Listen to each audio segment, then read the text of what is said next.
All right, supervisors, if you could just make sure that you are marked present, and we'll get started shortly. Supervisors Jadowski, Wagner, Bauman, and Shimalunas. All right, it is 6 o'clock. I will call this meeting of the Manitowoc County Board to order. First item on the agenda is our invocation by Supervisor Phipps, followed by the Pledge of Allegiance.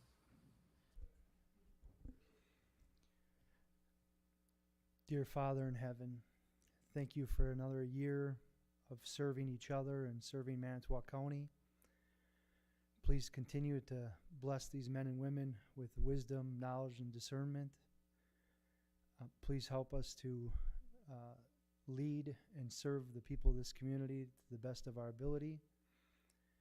And please keep the men and women in this room safe throughout the Christmas season. Please bless them and keep their safe. And I ask all this in Jesus' name. Amen. I pledge allegiance to the flag of the United States of America and to the republic for which it stands, one nation, under God, indivisible, with liberty and justice for all.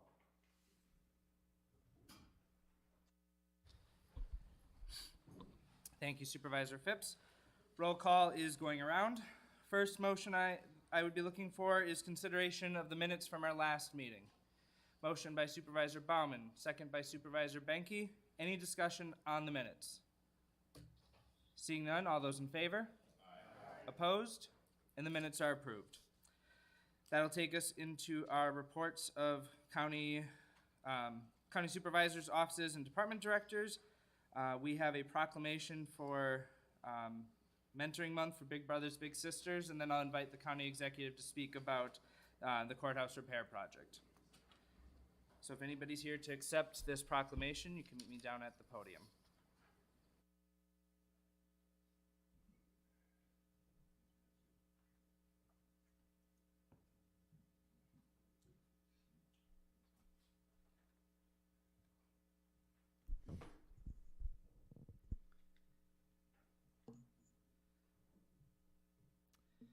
A proclamation declaring January 2024 Mentoring Month.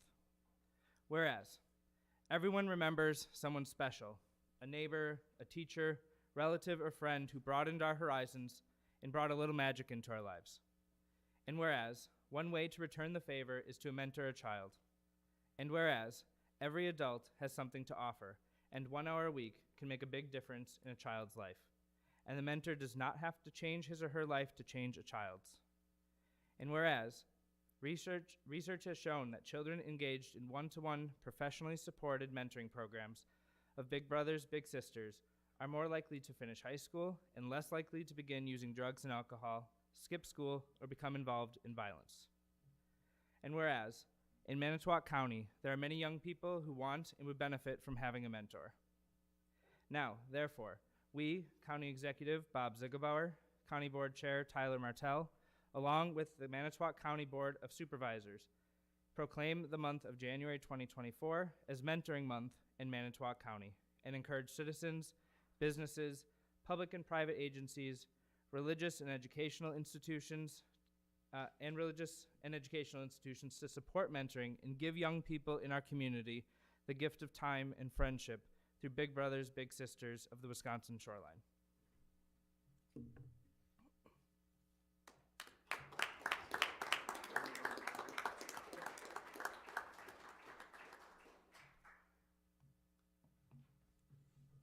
Testing 1, 2. I've got some handouts that are on your desk. We'll talk about one of them, the Manitowoc County Courthouse, an ever-changing, ever-evolving building. And other, I've got an article, the resolution that we'll talk about, and the debt service schedule. I want to give you a short update on the courthouse repair project and our plans going forward. We're asking you to support a resolution tonight to borrow $7.5 million for the first phase of the courthouse project. We need 3/4 of the vote here, so we need 19 votes. So I'm asking you to support it. And I'll be happy to answer any questions you have in a minute or two. The Manitowoc County Board has always been forward-looking. We've done some great things in my time. We've added buildings, the health department, the C&T building, the Joint Dispatch building, the old library, the Hamilton Street HSD location, and the Heritage Center here. We've invested a lot of money in other things. The UW Center, we've invested $5 million. We've replaced the radio system with new towers. That was $15 million. We built a big bridge in Manitowoc Rapids and expanded the roadway. That was a $9 million project. And we saved Expo with the land sale to the Myers Corporation. We've maintained and preserved the courthouse all along. And if you look at this handout, it details all the things we've done to the courthouse since 1936. In the recent past, we've replaced the roof, modernized the courtrooms and offices. Every office is up to date. We built a new hearing room, B15, and we built a new courtroom in the basement, open this year. We replaced the concrete steps entering the courthouse on 3 sides of the courthouse. We built new offices for the register and probate and child support, and we remodeled the restrooms, all while holding the line on property taxes in the last 18 years.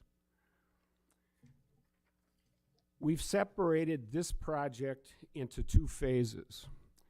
Phase 1 in 2024 and early 2025 has 4 parts: engineering, the HVAC system replacement, and the windows replacement, going out for bids and replacing the windows, replacing the HVAC system.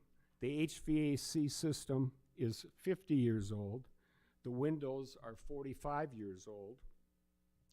And the 4th part is engineering of the dome repair so that we can go out for bids early in 2025, a year from now.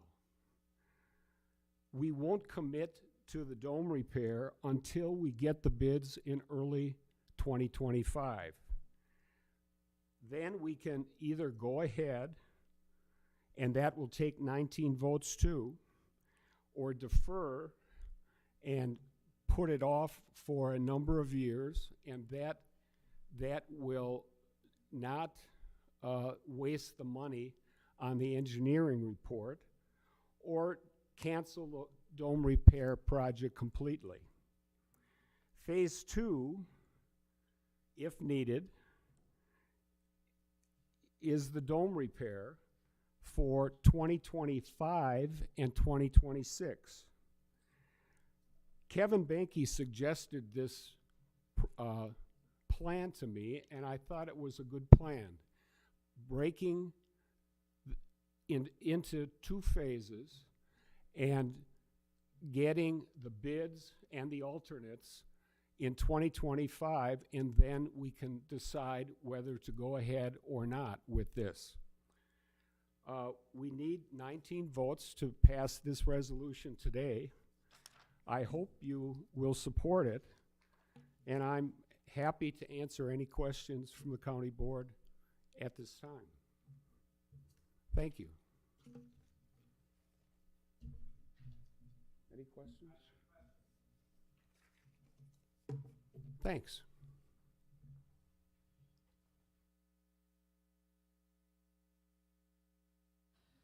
All right, next up, we will have public comment. So are there any members of the public looking to speak tonight? Yes, Mr. Shiesel.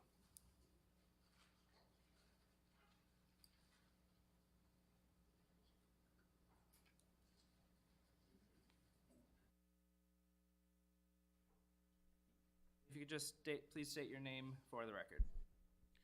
Okay, my name is Scott Shiesel.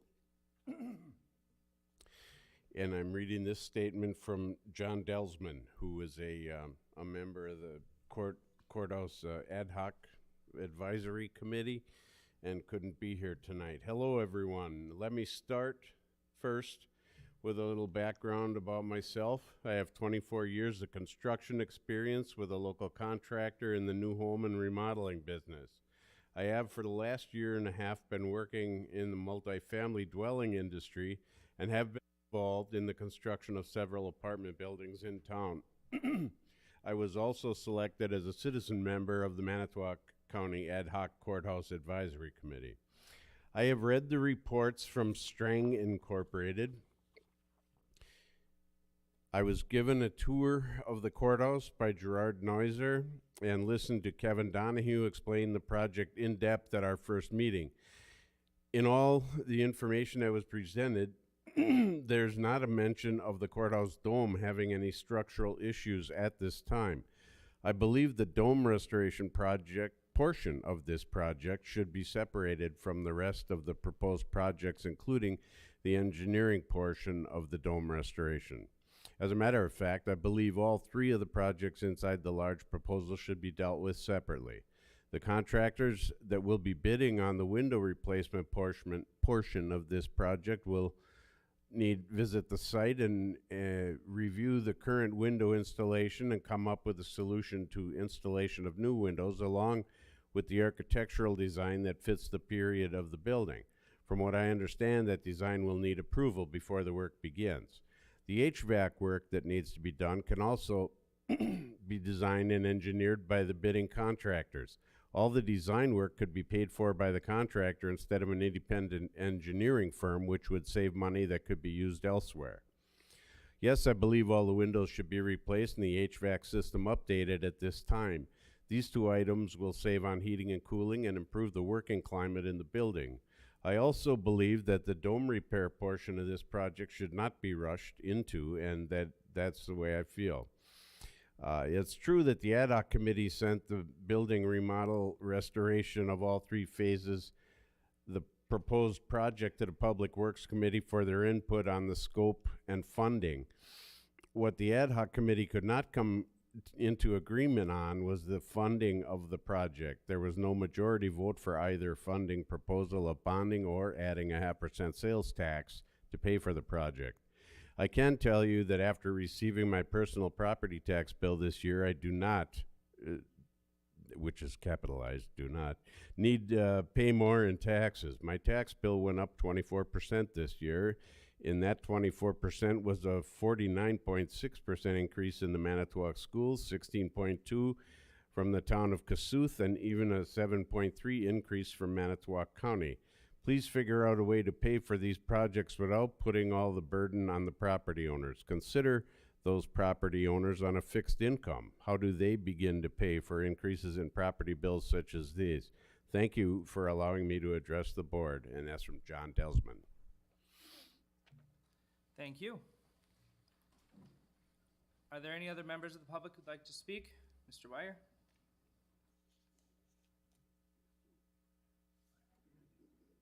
If you could just please state your name for the record. 5 minutes. Okay, my name is Gene Weyer. Over the last 2 years, I've spent about 40 hours at the fair. And I've been talking about you, okay, everybody that, okay, your picture was on the wall. We had you there. We had your name there and that type of thing.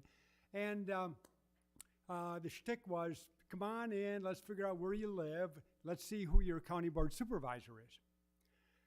Naturally, it led into, okay, what are the issues in the county? Well, 2 years ago, I didn't know.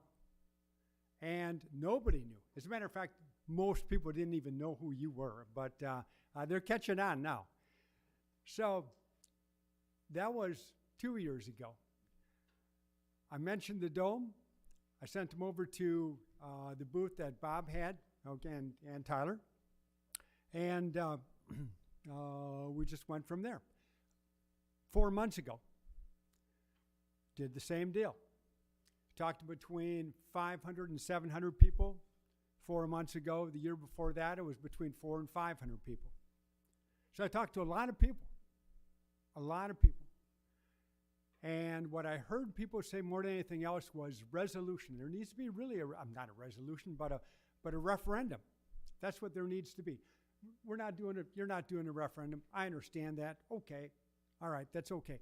But the one thing that you could do is you could delay at least a portion of this project, the engineering side, until after the election, because then the constituents in each of your areas could decide how they feel about you.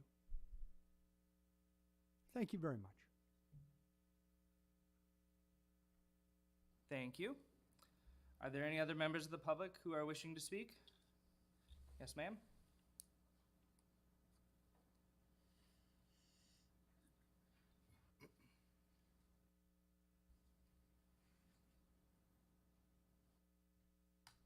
And if you could just please state your name for the record.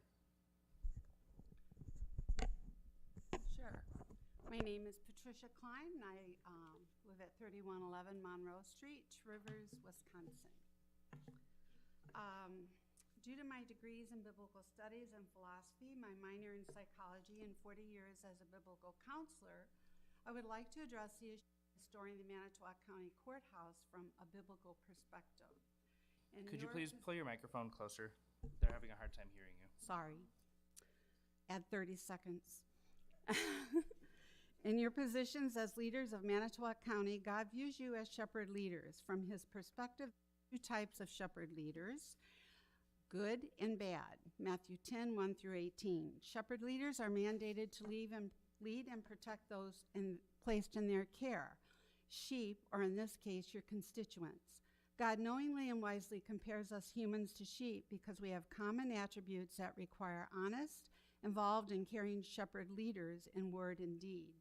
Did you know that sheep have no sense of direction, are defenseless, don't get up without help, are emotional and recognize their shepherd's voice, are not meant to carry burdens, but settle for less, are valuable, cannot care for themselves when wounded, and are innocent? Tonight I would like to focus on one attribute. Sheep are not meant to carry burdens. As good shepherd leaders, it is imperative to help your constituents avoid carrying unnecessary burdens that could lead them to painful, dire consequences. The following identifies the struggles facing Americans today: the economy, open borders, and exploding costs of lawless immigration. The median family is withdrawing 37% of their retirement savings due to economy-driven emergency hardships. The purchasing power of the dollar is down 20% since 2021. The median family has $28,000 saved for retirement. Inflated prices cost the average family an extra $1,200 a month that they don't have. They supplement with high-interest credit cards, causing an escalating $1 trillion in debt. The average 401k has lost 25% of its value. Vehicle repossession is up 20.4% and climbing. The average car payment as of February 2023 was an unsustainable $762 a month. Personal Chapter 11 bankruptcies jumped 68%, and small business bankruptcies rose 55% the first half of 2023. This is expected to rise as artificial intelligence replaces human workers, especially in the tech industry. Inflated home prices now falling or erasing home equities. In Manitowoc, a friend on a fixed income recently experienced a rent increase of $325 a month. A few years ago, re-roofing a 1,200 square foot home cost $5,000. Today, it's $20,000. Replacing old clay sewer pipes can cost anywhere from $30,000 to $75,000, depending on the distance between the house and the street. It is being proposed that the age of retirement needs to rise from 65 to 70 years, while simultaneously warning us that Social Security monies we paid in over decades will soon be depleted. The City of Manitowoc announced today via WOMT the average property tax increased 17.1%. The banking industry is in turmoil. Our taxes are being laundered and squandered in places American taxpayers do not support. Increasingly empty wallets are forcing constituents to postpone expensive repairs, especially cosmetic. There is no doubt that work needs to be done on the courthouse. However, we do not want to deep dive into debt by You have about 1 minute remaining. initiating the irresponsible spending of the federal government that spent $1.7 trillion more than it took in fiscal 2023. American constituents and their families are now burdened with a total debt accumulation of $33.84 trillion plus trillions in interest. In conclusion, as Shepherd leaders, this is another opportunity to show by example that you know, hear, and care for your constituents who need your help in caring for them by not wounding them with unnecessary financial burdens. By wisely using their tax money in ways that best serve them as a whole versus special interests of minority, you can assist them out of financial bondage. If in doubt, generate a binding referendum so they can clearly communicate to you what is important to them and what is not. Thank you, and Merry Christmas. Thank you. Thank you for your comments. Is there anybody else looking to speak tonight? Is there any other members of the public who would like to speak for a third and final time? Seeing none, I will close public input. That takes us to our first item of business. We need to approve our new county supervisor for District 1. So I just want to tell you a little bit about the process. I reached out, some of you reached out to people you knew as well. We did have 3 applicants, and I was very impressed with Mr. Lillibridge in that he ran for this position last time. And when we discussed being on the county board, he asked a lot of questions and seemed to know what was going on with our county business, and that really stood out to me. And so this is why I'm making that appointment. I'd be looking for a motion to approve Mickey's appointment. Supervisor Zimmer, second by Supervisor Mink. Is there any discussion? Seeing none, all in favor? Aye. Opposed? Approved unanimously. Congratulations, Mickey.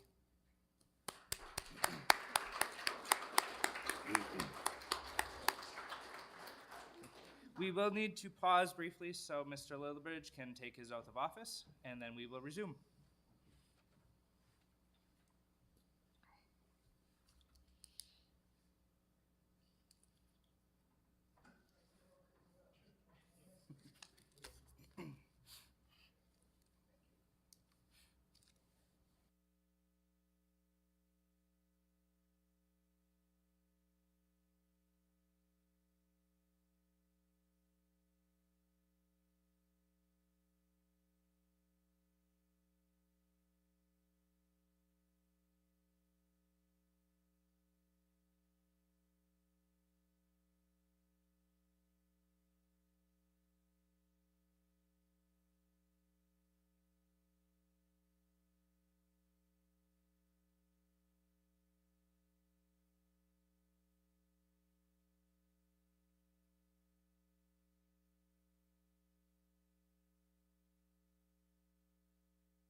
Welcome, Supervisor Lillibridge.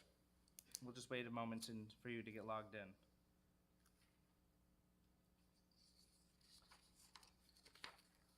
I see you logged in. Perfect. We have some appointments by the county executive as well.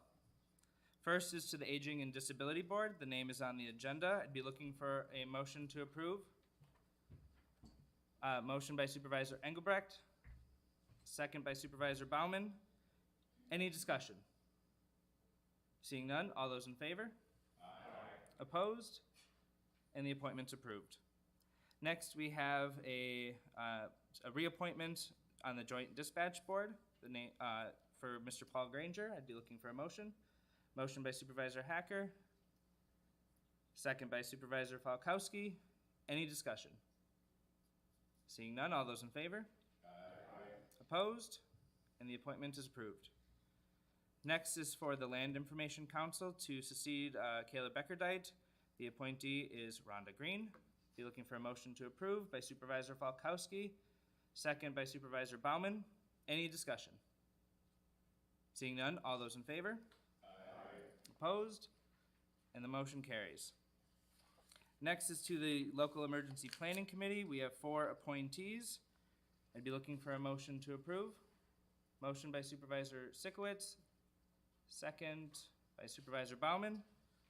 Any discussion? Yes, Mr. Zimmer. Thank you, Mr. Chairman. I appreciate County Executive Ziegelbauer's nomination of me. I'm an avid reader and have been. Supervisor Zimmer, we're on the Local Emergency Planning Committee at this point. Okay, You're up and I next. just wanted to say that if you go to the library, as I do, or even if you don't, it's worth your time to go now because there's a most beautiful Christmas tree decorations, the aluminum Christmas trees. So it's worth your while to take your children or grandchildren or even yourself and go over there and see the beautiful display they have set up in the library. Thank you. All right, thank you, Supervisor Zimmer. This is for our 4 appointees to the Local Emergency Planning Committee. Any other discussion? Seeing none, all those in favor? Aye. Opposed? Motion carries. Next, we have 4 appointees to the Manitowoc Calumet Library System Board of Trustees. I'd be looking for a motion to approve. Motion by Supervisor Falkowski, second by Supervisor Weiss. Any discussion? Seeing none, all those in favor? Aye. Opposed? And the motion carries. Lastly, we have an appointment, this is for the Manitowoc Board of Trustees. Okay, so we also have an appointment for 1 member to succeed Marcus Ladd for the remainder of the term that expires next year in December. The appointee is Callie Henches. I'd be looking for a motion to approve. Motion by Supervisor Hacker, second by Supervisor Weiss.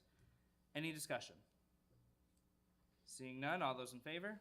Aye. Opposed? And the appointment is approved. That will take us into committee reports. First is Planning and Park Commission.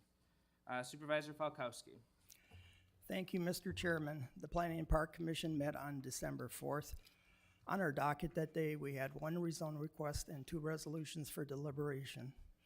The open meeting law compliance was confirmed and then provided opportunity for public comment. We took up a resolution to increase the annual sanitary maintenance fee program. The director provided an overview and answered questions for the commissioners. After some robust discussion, a motion to approve $5 increase to the annual maintenance program fee going from 10 to 15 passed. Therefore, on behalf of the commission, I move to approve Resolution 2023-2024-48, approving the increase to the annual maintenance program fee. Motion, is there a second? Second by Supervisor Sikowitz. Any discussion? Seeing none, the clerk will conduct the vote. Supervisors will now vote on the resolution approving increase to the annual maintenance program fee.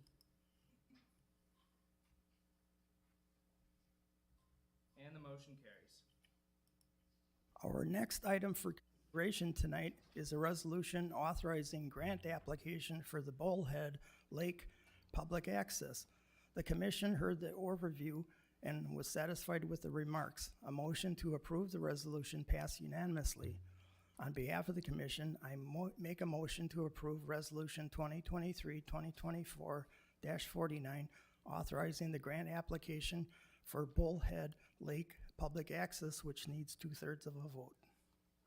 Motion, is there a second? Second by Supervisor Zimmer. Any discussion? Seeing none, the clerk will conduct the vote. Supervisors will now vote on the resolution authorizing grant application for Bullhead Lake Public Access.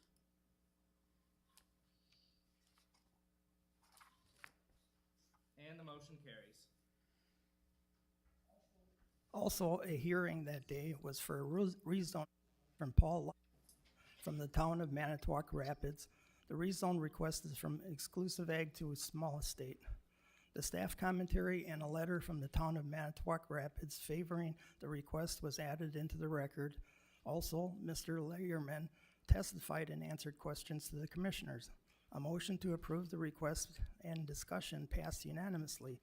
Therefore, on behalf of the commission, I move to approve Resolution 2023-2024-50, amending the zoning map for Paul Leierman. There's a motion. Is there a second? Second by Supervisor Vogt. Any discussion?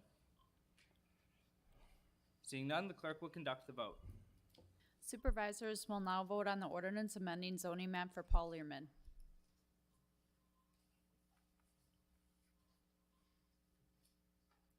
And the motion carries. Concluding my report, we discussed the permit for an orienting adventure race operating in Wallahai Park and the Cedar Lake access conducted by Elk Bones Adventure Racing. After staff overview, Mr. McKenzie, representing Elk Bones Adventure Racing, answered questions to the commission. We granted the permit with unanimous vote. Our next meeting date is tentatively scheduled for Monday, January 22. Our advisory meeting starts at 3:30 and the hearing starts at 4.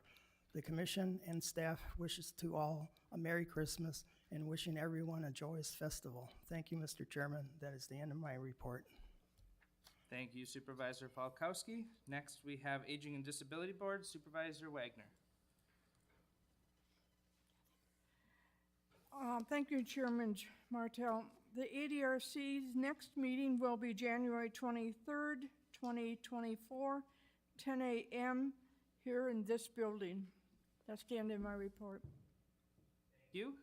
Board of Health, Supervisor Metzger. We will meet January 11th at 5 p.m. at the Health Department. That's the end of my report. Thank you, Supervisor Metzger. Next, we have the Criminal Justice Coordinating Council, Supervisor Falkowski. No report, but an announcement. January 3rd is the next meeting for the CJCC. Thank you. Executive Committee, I have nothing to report. That'll take us to our Expo Ice Center Board, Supervisor Sikowitz. Mr. Chairman. The Expo Ice Center met on Wednesday, December 6th. The board reviewed and approved the open class and junior fair rules and regulation changes for the 2024 county fair. The marketing and advertising chair reported on social media efforts and announced that the addition of an Instagram. We're going to have a format on that now too. The various working groups have been meeting and planning for the 2024 county fair, and there was a review and discussion of the Clipper City Model Railroad Building Agreement.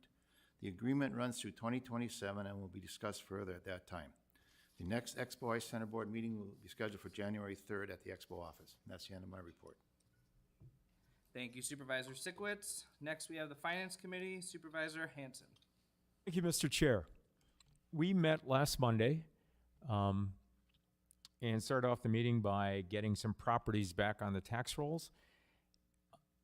Interesting in that because of the market and the competitive nature of it right now, the bids came in pretty good, pretty well. So those properties are gone. There's a few more that we will deal with next month. After that, we discussed two resolutions. Let's look at the first one, Resolution 23-24-51. That's for the borrowing of the $7.5 million for the first phase of the courthouse project. About $5 million of that goes towards HVAC and the windows, and then there's $2 million that would go to the engineering study. Mr. Noiser is here. He can answer any questions you may have on that. I guess my question for Jerry, so all of you can understand that, if you come to the podium, Jerry, would be talk a little bit about, one of the questions in our meeting was, do we need to do that engineering study? And why do that now for just doing the windows and the HVAC? And Jerry, if you could explain that to give some clarity to the board, I'd appreciate that. Before I start, I'm just going to talk a little bit about the history of the courthouse building envelope and where we are now. This whole process started back in 2004, and at that time we knew that there were issues with the courthouse envelope, the roof, the windows, the outside stairs, the tuck pointing, and we built a plan at that time to address them in some type of sequence that was both affordable and made the most sense. So we took the highest priority at that time, which was the low slope roof and the exterior stairs, replaced them both. A couple years went by and we tuck pointed the entire building and kept the water out that way. And so now it's time for the third phase. As part of this, the windows and HVAC and the dome were all looked at as one project, phase 3. So it's no surprise to staff who have been here as long as I have, and some of you county board supervisors who have too. So we're at that point. We had the facility study done by Strang Architects, which wasn't an invasive study. It was a surface study. Basically professionals, engineers and architects put their eyes on it and identified issues.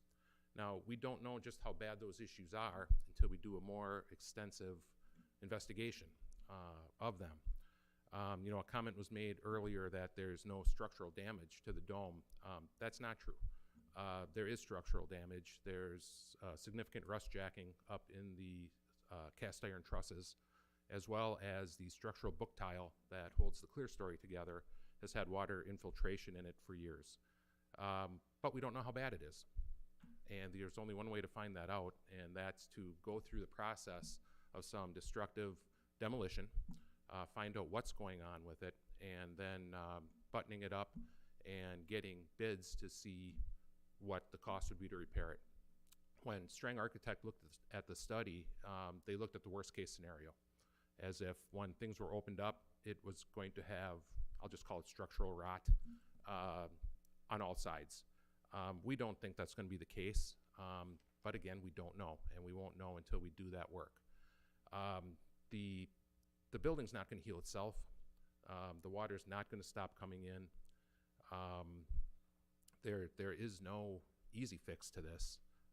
It's a fix that's needed, and to find out just how bad it is, we have to do that engineering and that work. The way the plan has been set out by the county executive, we can do that work now, go all the way through the bidding process, find out what it's going to cost, and then stop. Find out, again, how bad it is, what the cost is going to be, because we'll have hard dollar costs, and then you as a board can decide at that time if you wanted to go to that next step and make those repairs or defer for some time.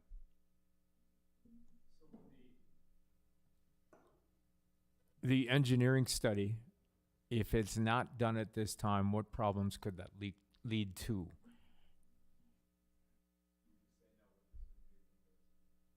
Well, again, to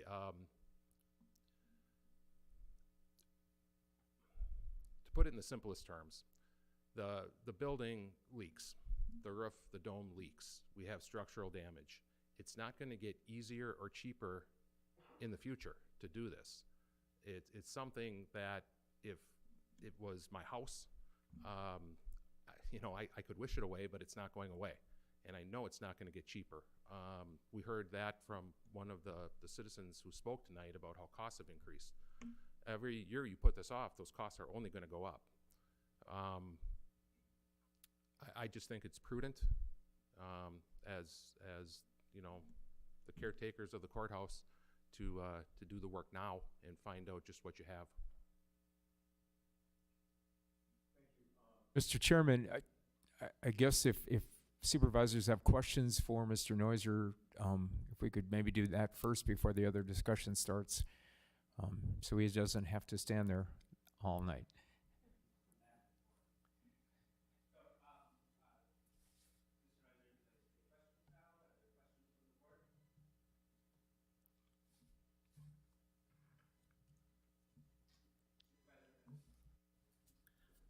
Thank you.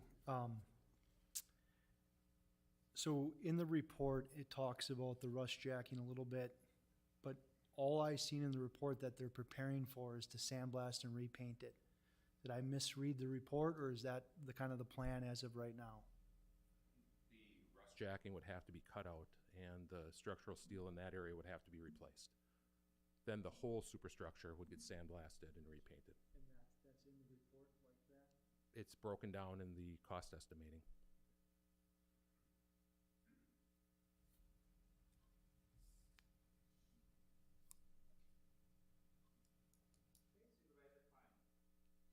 Jerry, the payback period for the windows, so the $2.5 million approximately that you're going to spend on windows, the offset of that is savings in the heating bill and et cetera. What is that break-even point that you're going to spend $2.5 million, and are you going to get that back in heating? I don't have that information. There will be some payback over time. That return on investment, you know, until we actually have energy bills after the project is completed, we just won't know. It's the same with the HVAC. We know we're going to be more efficient. Right now, the pneumatic control system from the 1950s, you know, you can't be very precise with anything, and we know we can increase our energy efficiency that way. But there's just no way. I don't know anyone who could put a dollar amount or a payback time period on that. Aren't really part of the equation at all. Well, I think you look at it as a bonus. You know, first of all, the windows, many of them are at the end of their useful life. The HVAC system, end of its useful life, to the point where you can't get parts for a lot of it anymore. You're going to have to replace it anyway, even if there was no energy savings. So if I was under the understanding that it's basically terminal.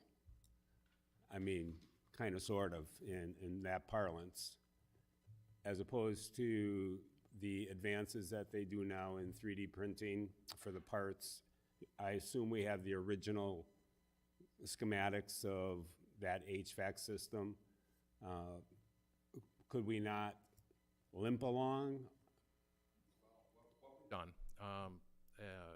You have the ever-evolving building document that the county executive handed out. Every time we've done remodeling of any area, we've been upgrading the HVAC system in that area. We've been replacing, you know, these 50 and older parts and controls with modern controls. So we're about 20% of the building completed already. I've never seen a 3D printed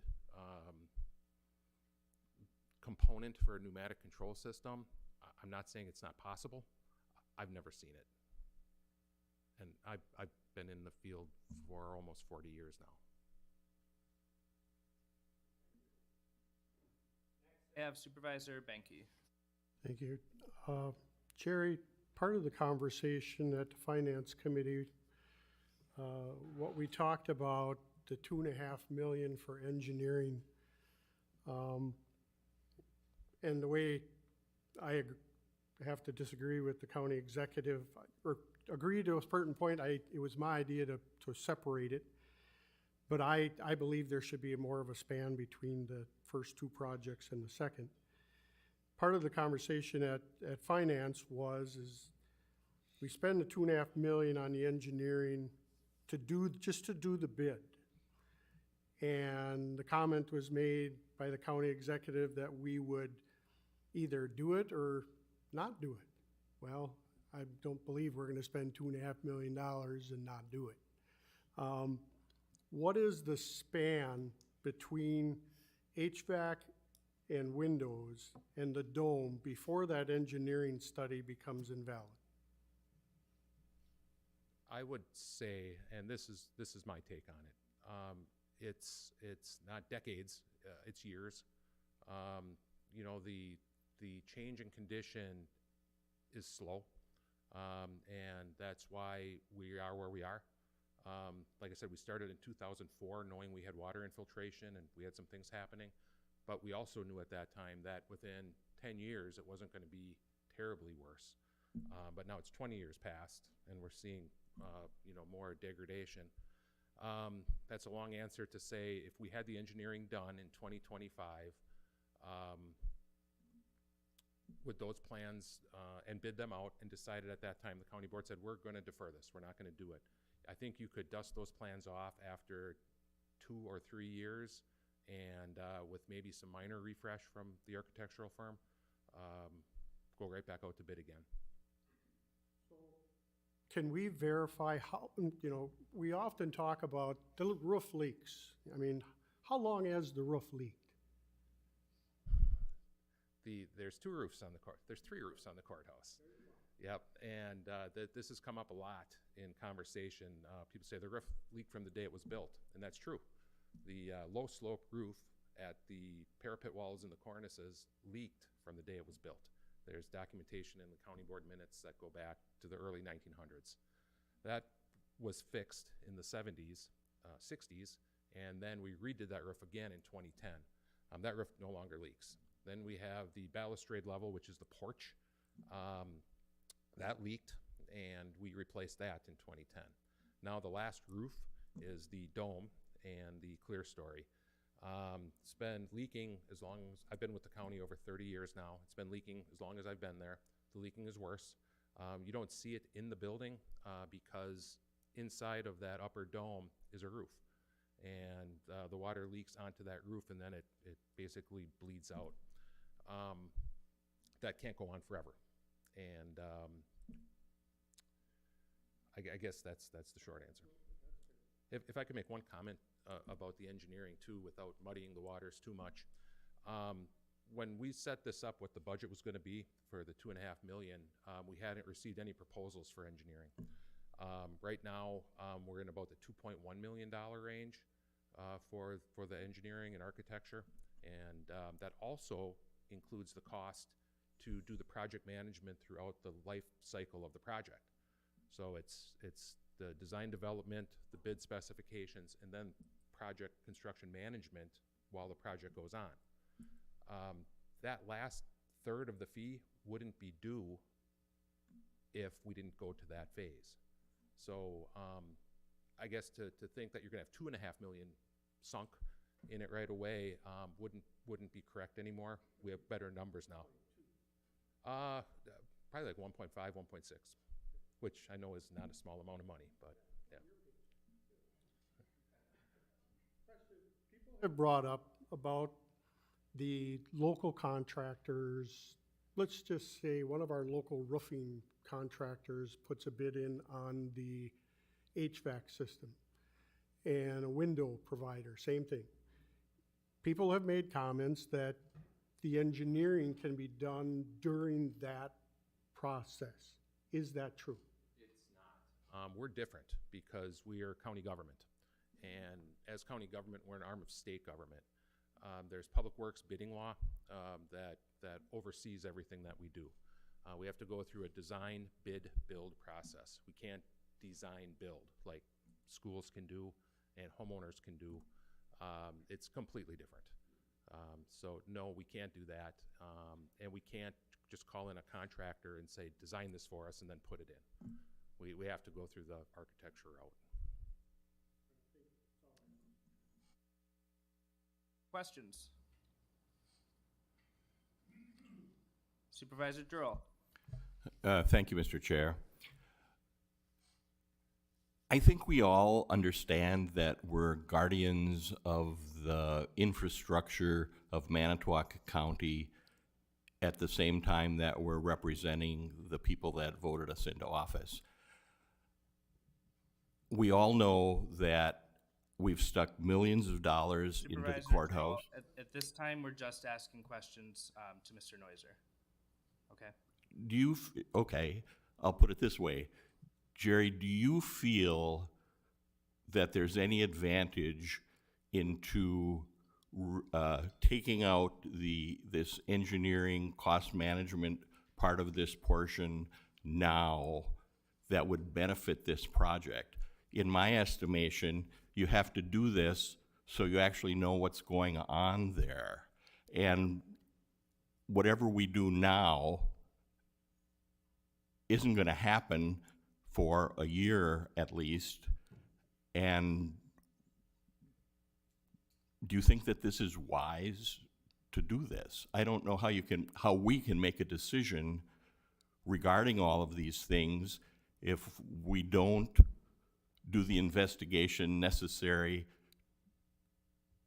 to find out what the situation is and whatever is needed to do the bidding process. I would agree. If I was a county board supervisor voting, I would vote to do the $7.5 million borrowing and get that information now for just the basic economic reason. You're going to have to do it anyway. And it won't be cheaper if you push that portion of it off 2 years or 3 years or 5 years. It's only going to get more expensive. And also, you don't know what you don't know.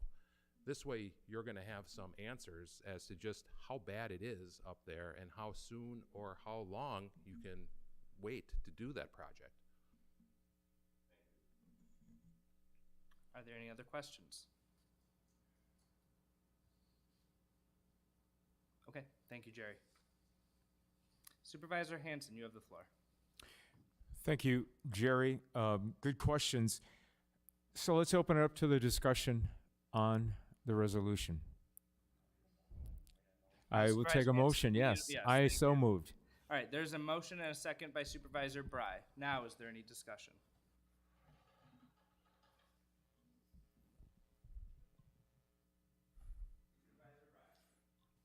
Thank you, Mr. Chairman. And I'm sorry I missed the finance meeting last week. I had a case of the 24-hour flu, but thank God I'm normal.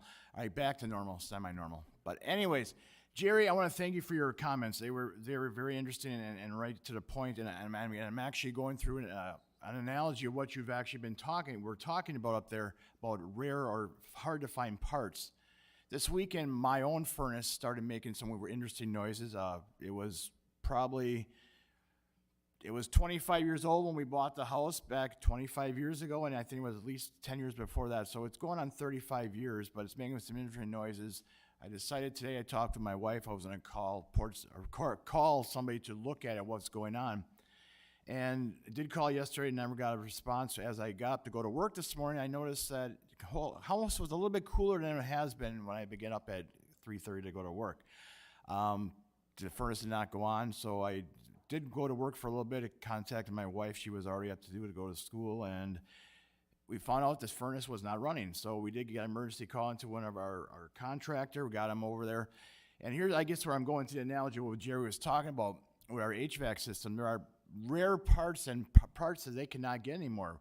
Fortunately, I guess, in the way we looked at it is after they determined that there was a broken blade within the fan motor, they did contact me about a half hour later. They did have a part available from a distributor. There was one left. It was like the one left in the state of Wisconsin. Our plan was to replace the furnace and possibly the air conditioning this summer anyways, but we were wanting to get through the heating season. After I made the initial decision to go forward, which is ordering a part, which was essentially 1/4 of the whole price of putting a new furnace in. After sitting there for 5 minutes, I said, I got him back. I said, we're getting you a new furnace. Let's do a new furnace. So maybe I'm a little chilly yet because it's not going to go into tomorrow, but we do have what I'm getting. But the point that I was trying to get is that Jerry made some very good analogies. This is a very outdated system, and to get parts for it are going to be almost next to impossible, or the cost, very cost prohibitive. As we've been discussing, and back in 2004, when some of us were on the county board, and I remember at one time myself, then Public Works Director Jeff Beyer and Supervisor Benke went up to the top of the dome and we went way out and took pictures and stuff, but we could see the deterioration back in 2004 already. And after our tour this past year, I've seen it's gotten worse. So as of right now, I urge you to support this resolution. It's the right way to go forward. Yes, we are stewards of the taxpayers' money, but I'd rather pay now than pay a lot more 5 to 10 years from now. So with that, you have my support for this resolution. Thank you. Thank you, Supervisor Bry. Supervisor Nadel. Thank you, Chairman Martell. I was out this weekend getting nomination signatures, and I started asking my constituents what they thought about the long-term borrowing for the courthouse. And I would say probably 95% of the people are not for an increase in property taxes. You know, their first question, is it an emergency? Well, that's kind of questionable.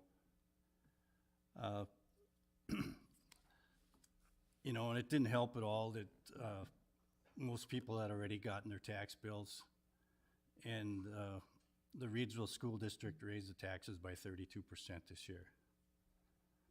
And another thing I'm worried about is the economy in 2024. I'm afraid that there's probably going to be some large layoffs coming. You can see it coming already. And, you know, I look around this room and I see, you know, the majority of everybody is retired. And I think about the younger families in this county and what they have to deal with. And I realize that, you know, we have to take care of the county property. But I just wonder if there isn't a better and a smaller way to do it. I mean, take off, you know, smaller bites. I mean, between the high gas prices, inflation, interest rates, credit card debt is at the highest it's ever been. I just believe it's just putting too much of a burden on some of the younger families. And I don't know if any of you follow the Fed Reserve, but they are signaling they're going to lower the interest rates in 2024. A lot of that's probably got to do with the upcoming presidential election. So I guess my question is, why would we borrow money now when the interest rates are higher? It just doesn't make a whole lot of sense to me. So, thank you, Chairman. That's all I got. Thank you, Supervisor Nadel. Next, I have Supervisor Mink. Yes, thank you, Chairman. Real quick, I just want to say I agree with Jim on this. I've been in business as a landlord for over 15 years now. The first furnace I replaced was half the cost of the furnace I did replace, and on that, there were no parts for it. I could not limp it along. I'm sorry if I'm talking too much into this. Here, I'll try that. And also, as we've seen with inflation, it's going to keep going up. So if we put this off and we then borrow the money with bonds, it's going to be more. As a steward of the taxpayer, and something that does have to be completed eventually, I would like to actually get at the lowest cost possible. So, and that's just the way it is. Thank you. Thank you, Supervisor Mink. Next, I have Supervisor Sikowitz. Thank you, Mr. Chairman. Way back on March 14th, Jerry conducted a tour of the courthouse. There was 6 members from the ad hoc committee that attended. I was one of them. There were also 3 other county board members, only 3 other county board members that took the time to show up to take the tour. If you'd have come and taken a look at that building, you would understand why it needs to get repaired. Yes, it's a lot of money, I agree. $7.5 million is a lot of money. But what is it going to cost you if we have to, I hope not, rip that building down and build a new one? It's going to cost you a lot more than that. A lot more than that. This building has had a lot of money stuck into it already. And I guarantee you, which actually last year I did, my roof was leaking on my house because I had a bad window on top of it. We got rid of that and replaced it. I didn't want to, it cost me money, but we had to do it. There are certain things that you have to do because they need to be done. This is one of those that needs to be done. This courthouse is the center of our county government. Granted, everybody that's on this board does not live in Manitowoc. You don't see it every day. I happen to live in Manitowoc. I do see it every day. It's a beautiful building, and I do not want to see it gone. So I think that we should definitely support this. Thank you. Thank you, Supervisor Sikowitz. Supervisor Phipps. Thank you, Chairman Martell. So I was a member of the committee also. I went all the way to the top of the building.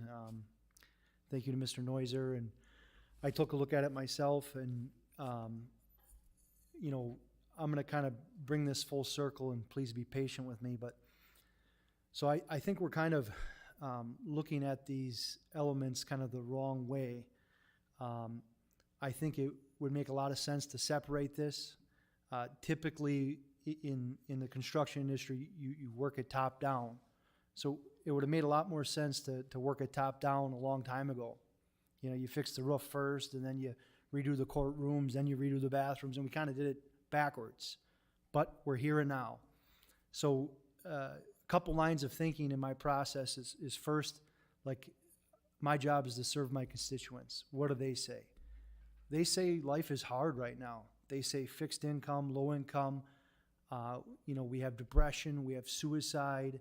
Like, there's a lot of consequences to the last several years. You know, we had the COVID, and we had the reaction to COVID, and people still aren't thinking quite right. So why wouldn't we take a step back and, like, slow this process down a little bit and make sure the economy is okay? You know, like, make sure that our citizens are okay. I do a lot of work in the school realm, and I'm very concerned about mental health. You know, I'm concerned about the workforce.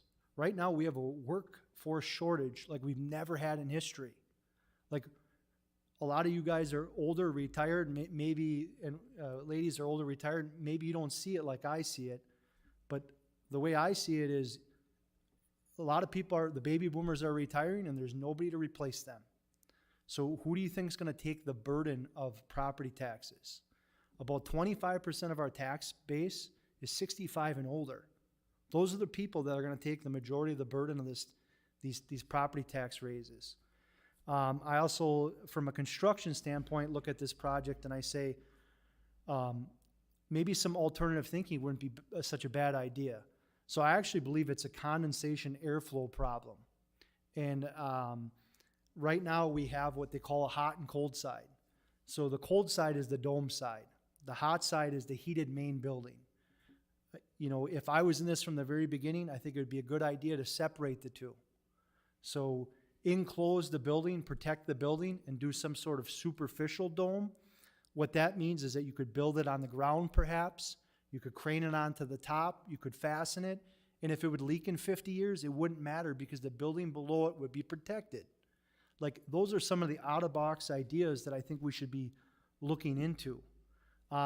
Most of the time, the windows on the west side of the building are the worst. So a lot of times you can, you know, navigate that. Maybe you do the west side. The heating and cooling system. I would like to personally see us do more local contracting. For example, you could have a different engineer it, bid it out. You could have 3 companies in the area bid the project. You don't have to use this big firm. You could use a different engineering firm. You could use a different architect. I mean, these are some of the out-of-box ideas that I would like us to explore. And I tried to speak to them in the committee a little bit, but it seems like this plan was developed in '04, and it kind of just kept moving forward. And I personally think, like, slowing it down and revisiting it, especially in the economic times we're in right now. And I think a lot of our constituents would agree with us, and that's why, you know, the referendum's so scary. Because I had a constituent today said, why wouldn't we do a non-binding referendum? And I really couldn't answer that well for her. You know, we need a little bit more public input. We need to see where people are at. Thank you, Chairman Martell. Thank you, Supervisor Phipps. Supervisor Hanson. Thank you, Mr. Chair.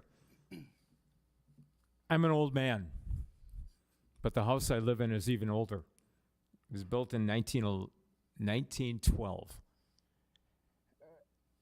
During the 38 years we've lived there, we've had to do a lot of renovations. And luckily, the person who helped us do that always reminded me how sturdy is the house. And that was something they always checked before they did the basement, the first floor, and the second floor. I believe that's what we're trying to do here, is find out where we are with the courthouse. It leaks.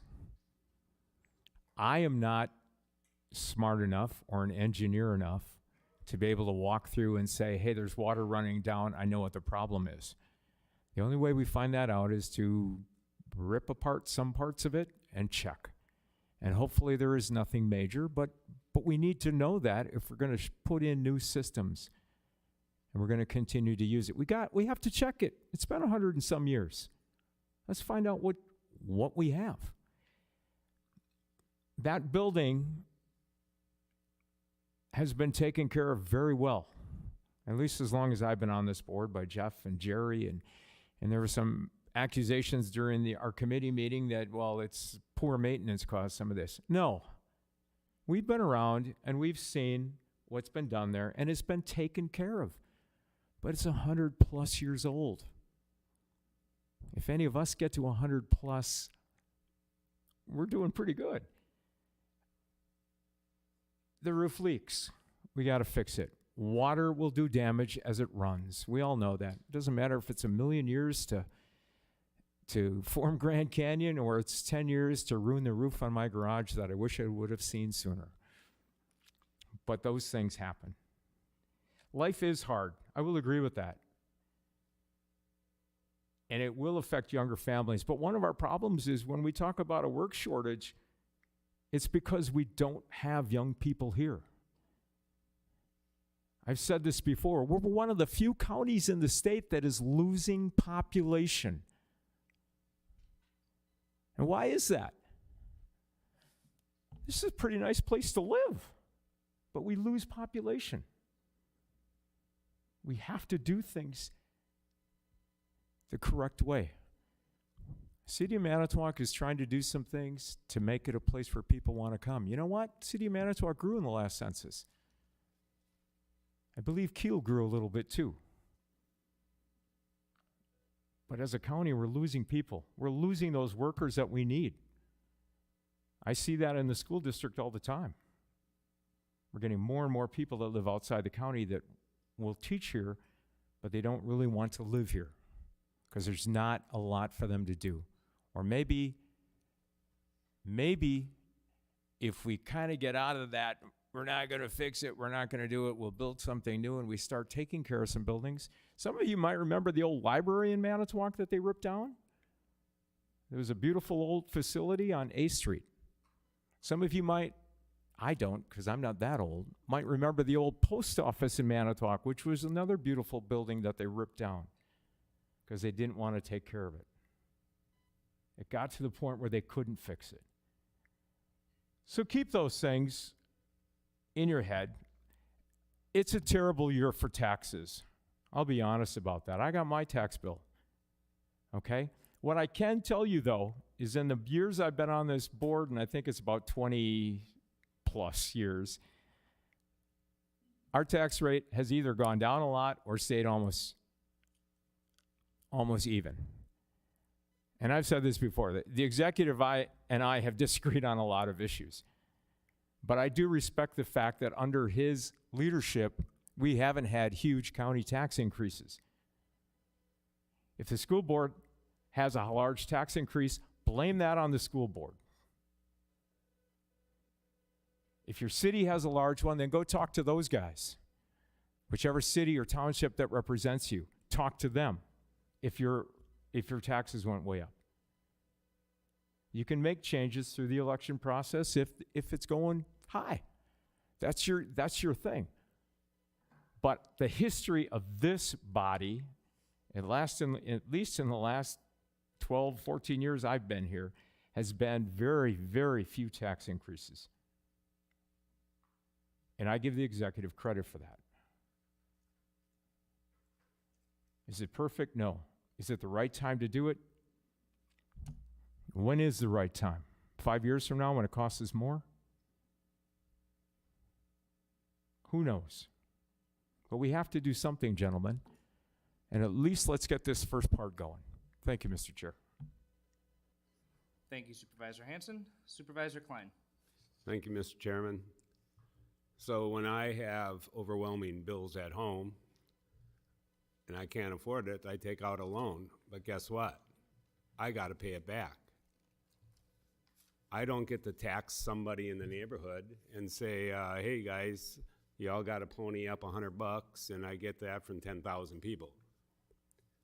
When we go out to the taxpayer, we see them as a unlimited resource pool.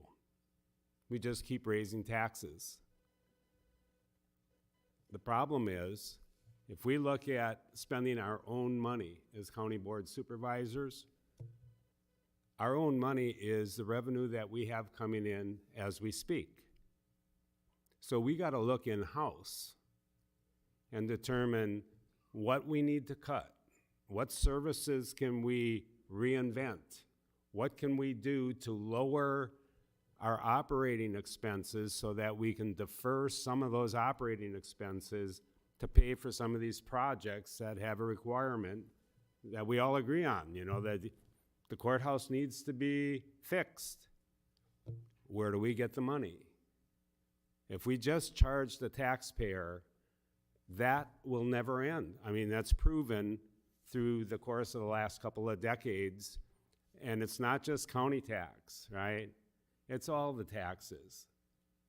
So when I get a state tax or a county tax or a city tax or a federal tax or an excise tax, I mean, the taxes are, they invent new taxes. And guess who pays for it? The taxpayer. My constituents have made it extremely clear, no new taxes.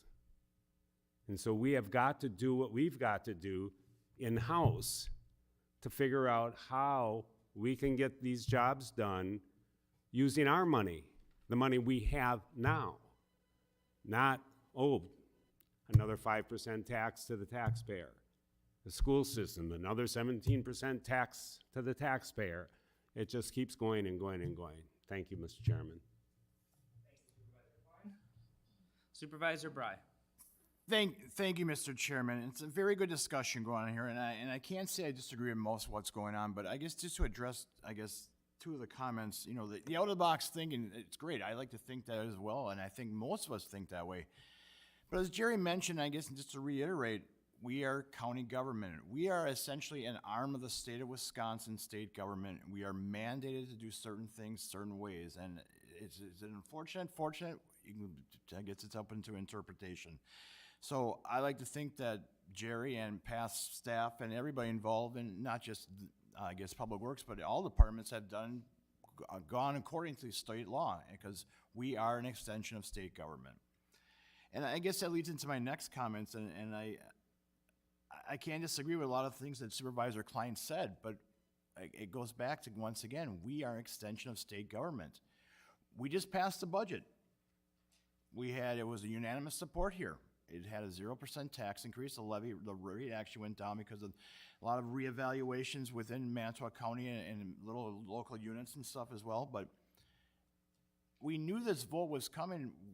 If there was such big concerns, why weren't these people talking about we should cut sheriff's deputies or take some more out of human services, or let's not fund windows in some other building in Public Works? Where was that discussion? The budget passed unanimously. If we want to keep talking about cutting things, that's fine, but then start citing some examples. That's what I want to see. I mean, we always talk we're going to cut. That's great. But examples, show me some examples. Thank you. Thank you, Supervisor Bry. Supervisor Zimmer. Thank you, Mr. Chairman. A few months ago, you made a statement that indicating your opposition to the way we were going to remodel and refurbish the courthouse. Among the things that you said was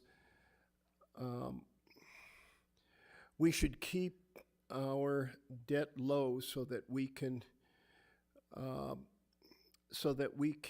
continue to use strategic borrowing for maintenance and other infrastructures and complete other capital projects. Well, we have been doing that, especially because of our county executive. He has done a wonderful job making certain that our debt is well under the maximum that the state allows us to borrow. We're at approximately 6% of the maximum that the state allows us to borrow. That's an extremely good record. And because of the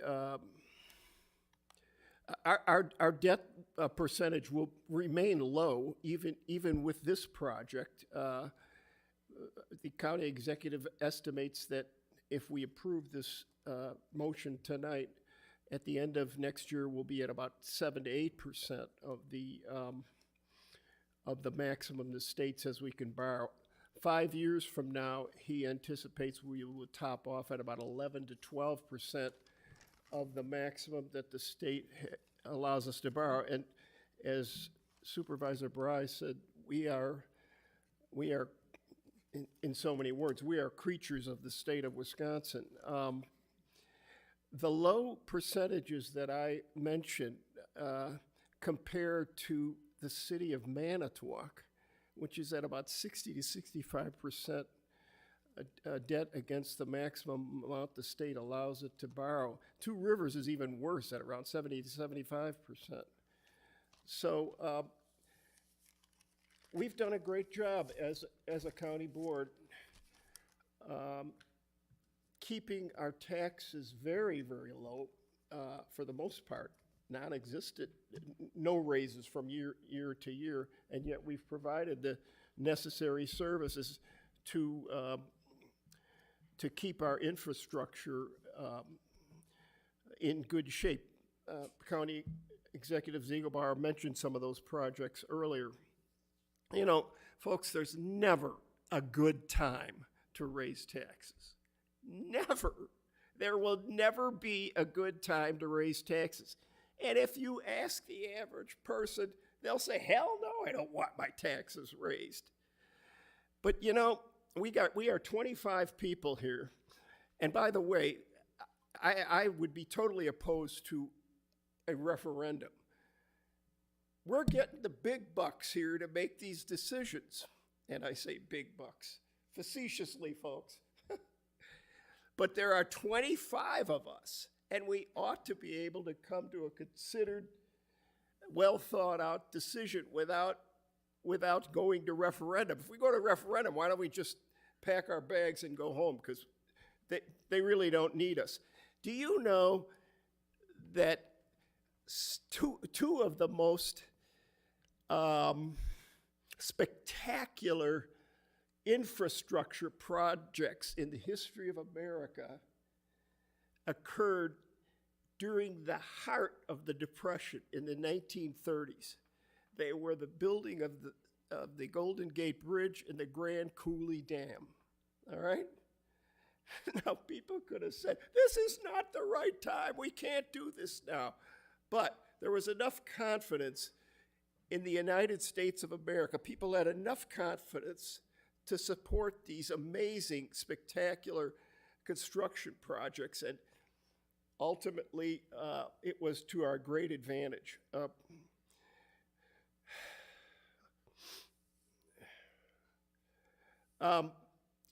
Nobody bats an eyelash when horrendous tax raises get approved by various school districts. My God, they're taxing us through the nose, and nobody seems to even react.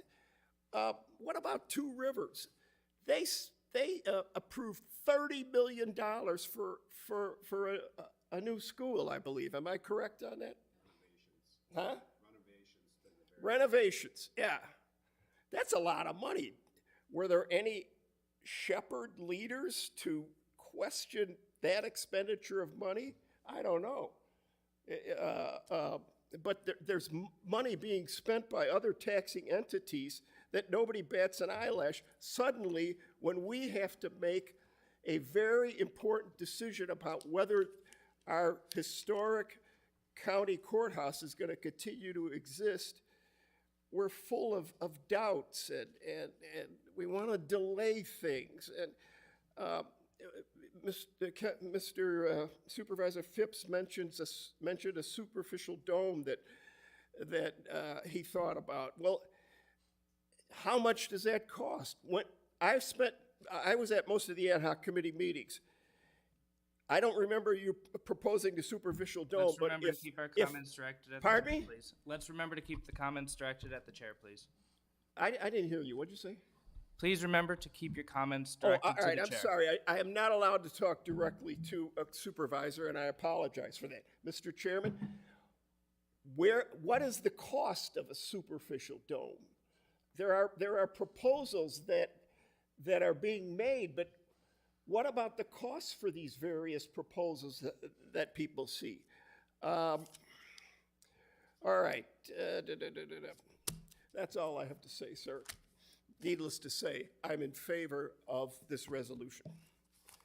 Thank you, Supervisor Zimmer. Supervisor Sikowitz, I did see you. Did you still want to? Okay. Supervisor Phipps. Thank you, Chairman Martell. So, a couple things here is that we want to attract youth and vibrant employees and workforce innovation. So I'm the second youngest on this county board. So like when I'm speaking, I'm speaking with the constituents and the people that I see all the time, and a lot of them happen to be closer to my age than your age. So that's one thing. The next thing is that part of my apprehension is that I know in county government we have lots of fixed costs, and like I'm concerned that if we put ourselves in debt too much, that these fixed costs may be neglected, or we might not be able to fulfill that. Like a 1% raise for our employees or our workforce costs several $1,000s, right? I'm concerned that if we are in a down economy and we have high debt, that our operational costs, we might not be able to afford them, okay? Here's another example. Like we talk about this courthouse and this dome, which, by the way, my perspective is that we do need to invest money in the courthouse. I just want to do a limited amount and slower. But did anybody talk about the county jail? Like, do you guys realize, like, that's getting old and needs to be updated too? What are we going to take out another $45 million next year? Like, these are some of the things I'm thinking about that I see in the future. There could be a lot of unpredicted costs that we don't realize at this moment in time. So I'd rather take more of a conservative, apprehensive approach, and not put all of our eggs in a basket, right? Like, so just to address a couple of those things, and then as far as my ideas about the dome, like, we need to peel some of this back in order for me to have input on an engineering standpoint. Like, it's already been all engineered. Like, that's why I couldn't make the suggestions that I wanted to, because it was already being pushed through the committee. So, like, I could only vote on what's there. So, I just would really like to see us take another look at this, and I'd like us to really think about all the costs that we're incurring as a county and the potential future costs. And really, I'm trying to do this as respectfully as I can. And that's really my apprehension. So, thank you. Thank you, Supervisor Phipps. Supervisor Hacker. Thank you, Mr. Chairman. I just wanted to address the issue that Supervisor Nadel referred to regarding the interest rates going down in 2024. I asked our finance director about that at our finance meeting last Monday, about that specific thing, because it came up there. And he told me that while that the government lowering interest rates would have a good positive impact on consumer spending, the way governments like the Manitowoc County borrow money, the interest rates falling next year are not going to impact us the way they would impact consumer loans or consumer interest rates. So it's not a one-for-one comparison there. Another thing that I keep hearing over and over, and I think is really important, and I'm going to say it again, is that until we do the architectural study, we don't know what we don't know. We don't know what we're talking about. We don't know how much money it's going to cost to fix our courthouse. We don't know what has to be done. And so I think it's a reasonable and responsible step to go ahead and do the architectural study. And I would point out too, as regards moving slowly, even if we do that, even if we appropriate those monies for the study in 2024, there's no work initiated on the dome until 2025 in the plan, and that gives us plenty of time to have a lot more discussion like we're having here. Thank you very much. Thank you, Supervisor Hacker. Supervisor Sikowitz. Thank you, Mr. Chairman. Yeah, I just wanted to point out one thing to the county board. I do sit on the Public Works Committee, and every month at our meetings, we go through everything down the line, what building for the jail and for this and that, all the maintenance that is done on it, the projects that are set to do, what has been completed and what hasn't been completed.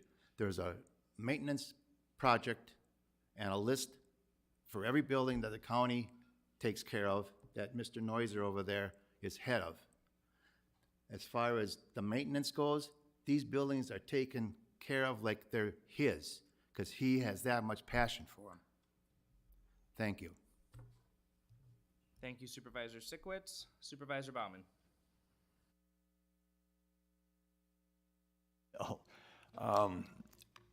I sat in on the whole courthouse study, and I'm 100% behind fixing it up. What I'm not behind is the way we're going to pay for it, borrowing that $30 million, if it comes to be that high.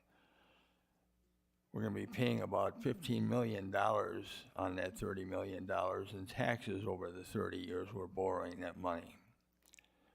Several years ago, we did a study on the possibility of a sales tax in this county.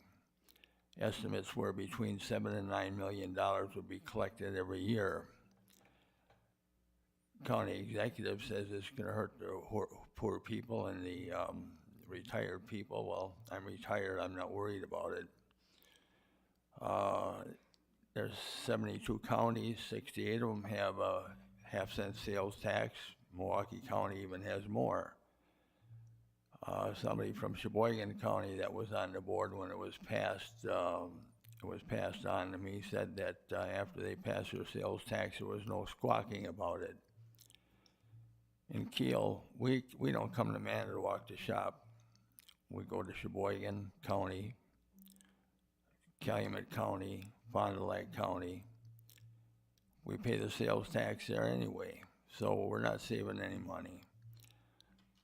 So I'm not going to support this referendum because I believe out of that $7 to $9 million sales tax, up to $2 million could be paid for people that are coming from out of county, coming through the county, or coming to the county to eat in restaurants or do fun things. So I would support it if we went for a sales tax. Thank you very much. Thank you, Supervisor Bauman. Supervisor Falkowski. Thank you, Mr. Chairman. When I was listening to Supervisor Hanson, our house is 1895. So I appreciate the effort that goes into a structural building, especially one that's historic in that regard. Listening to all the conversations, it was interesting to how you unpack all the, I don't want to call it biases, but all your perceptions. There's a, what's that expression in the carpentry business? If everything you have is a hammer, everything's a nail, or some variation of that. And I'm wondering if we approach from a fiscal standpoint, we're inducing our own bias, and there's a gap in actually having adequate resources to address it. So for instance, you look at the financing, you say, well, it's gonna be a hardship on individuals, and it truly could be. But from a practical standpoint, is that you're biased, that you're looking at it as a cudgel for having a decision-making. The decision is pretty much cut into the fact that on the county board rules, we made a committee. The committee was for advisory to inform us and discuss a path for reconciling all these issues, all these questions. The committees met from June until, or March until June. In those meetings, they constantly had interacted with any of the notions that people were presenting. Every one of those committees, or that advisory committee, passed it on to finance. Finance then joined with the Public Works, and they actually continue to pass on their recommendations. Today is those recommendations. I support this. I will not deviate from the fact that these committees were formed to solve these problems. They've addressed issues. I'm listening to a lot of ancillary conversations about the economy, about situations. You know, it's interesting. Being old, one of the things I think I remember going through a number of circumstances that it was challenging. It was a time when your mortgage interest was 15%, where you're always looking for solutions. Life is always stressful. It will always be, we can't pick and choose exactly the best opportunity for everything.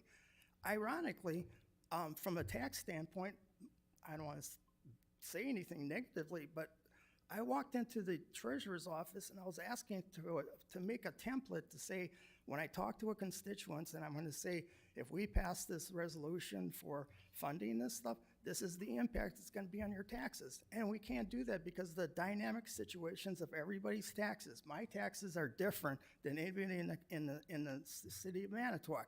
You can't use a template to say that this is going to be affect to everybody in the county.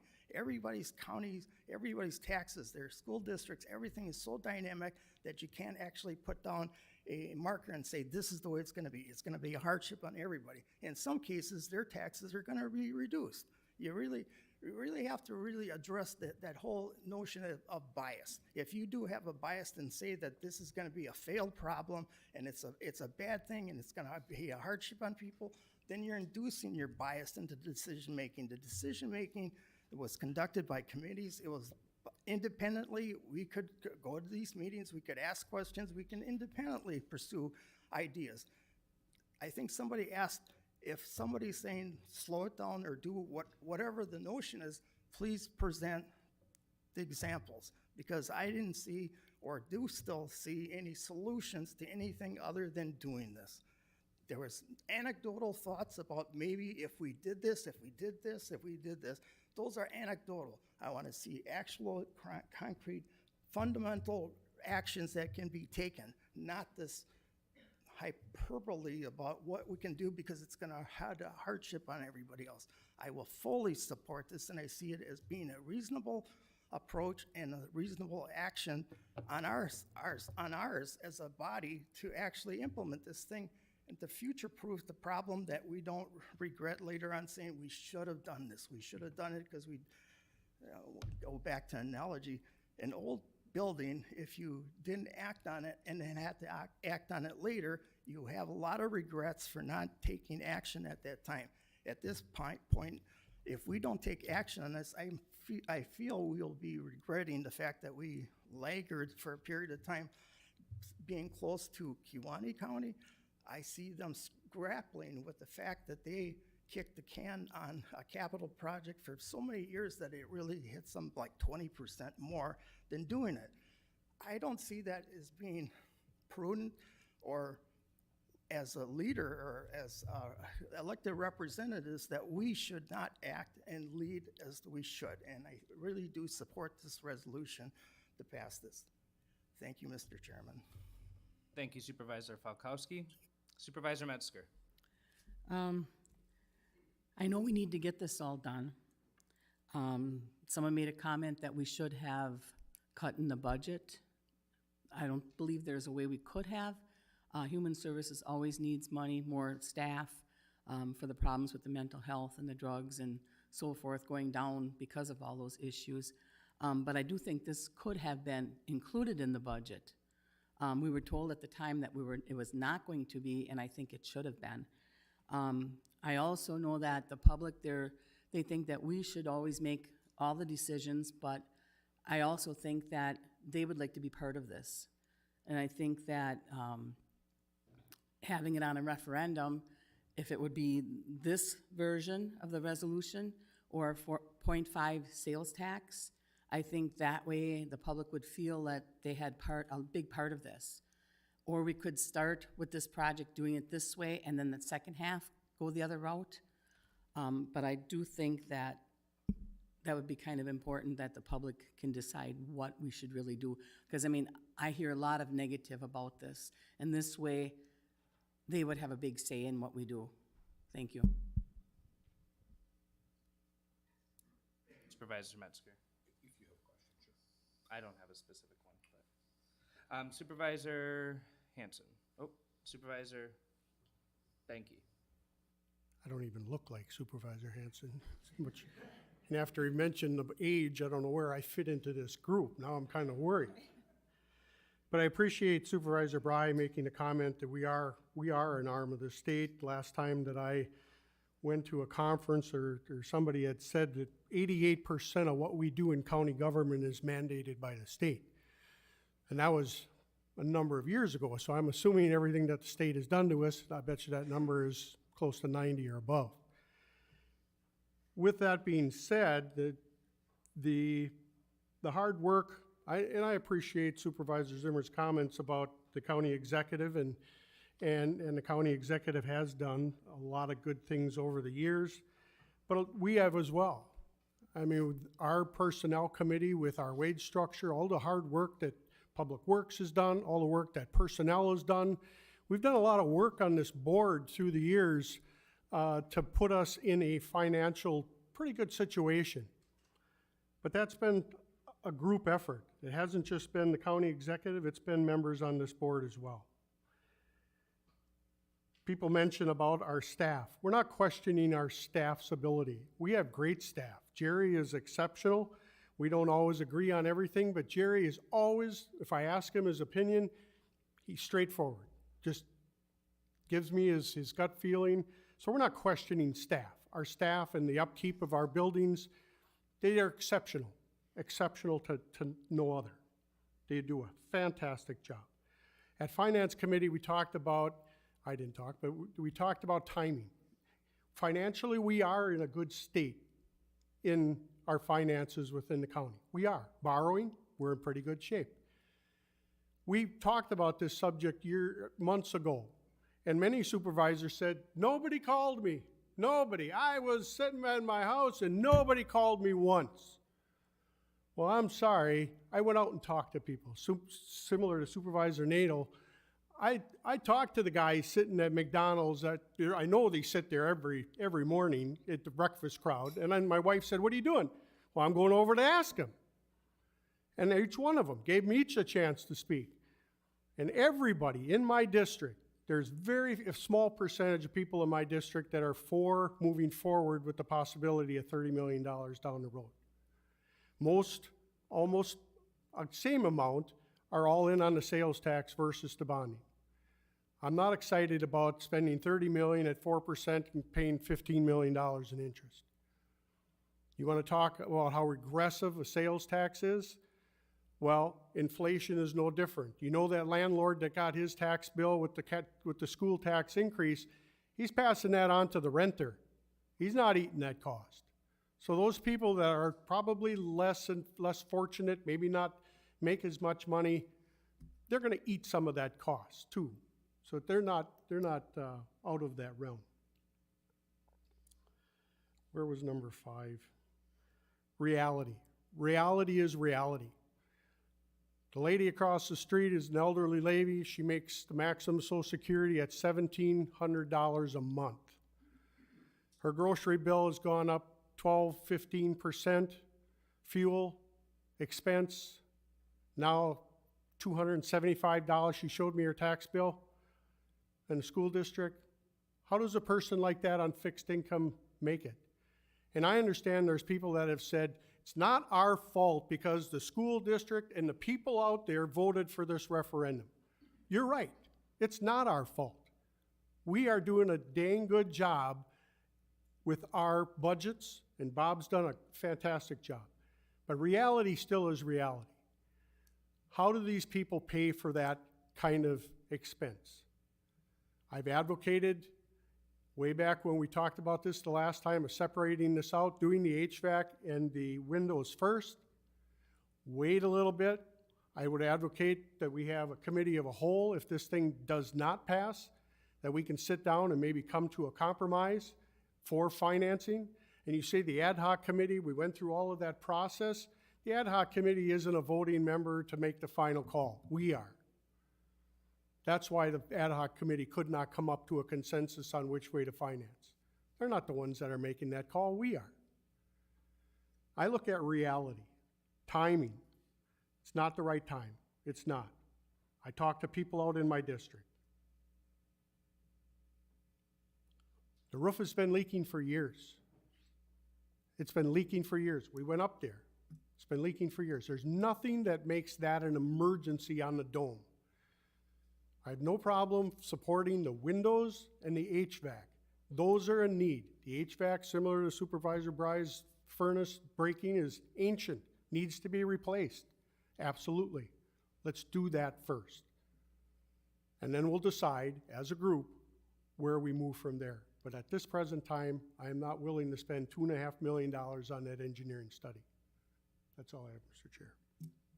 Thank you, Supervisor Benke. Is there anybody else looking to speak?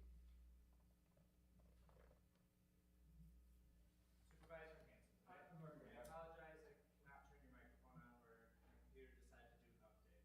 Oh. So, use speech voice, please. Okay. I'm not gonna really address any concerns.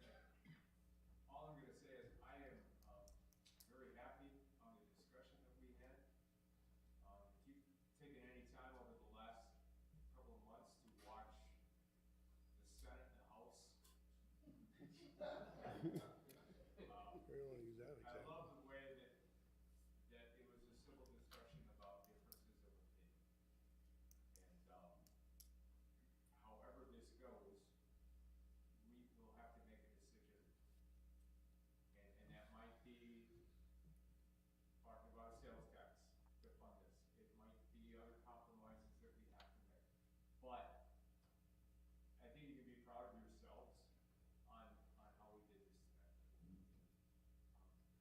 Job well done. Thank you, Supervisor Hanson. Supervisor Drull. Thank you, Mr. Chair.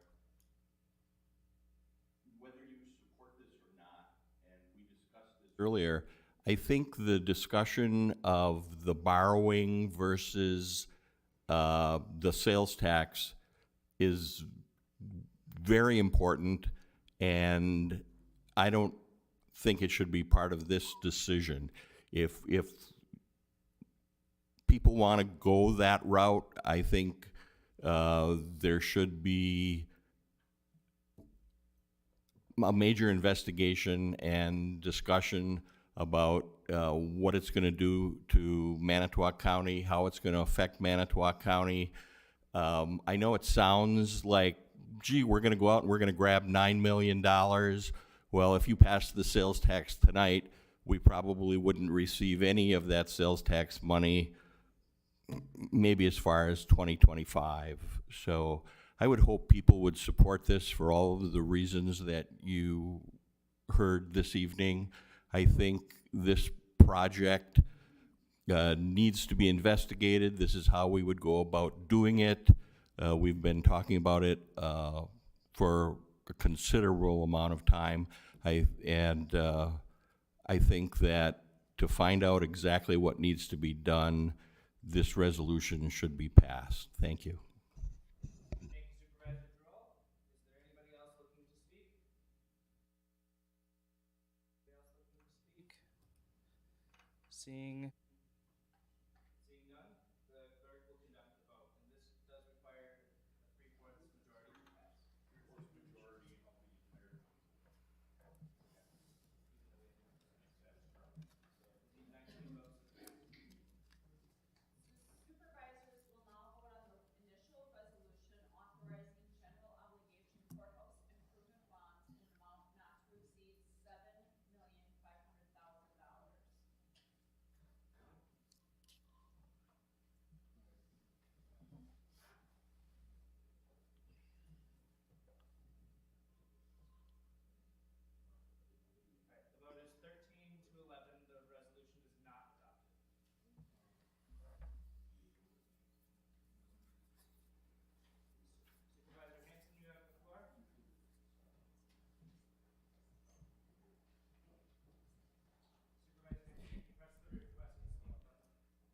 I just had some more. Sorry. We're done with that one, so we can move on.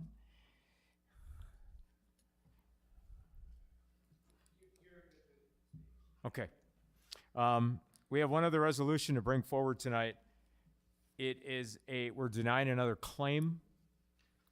This claim is a little different from the ones we usually get for the lawnmower chipping a car or something.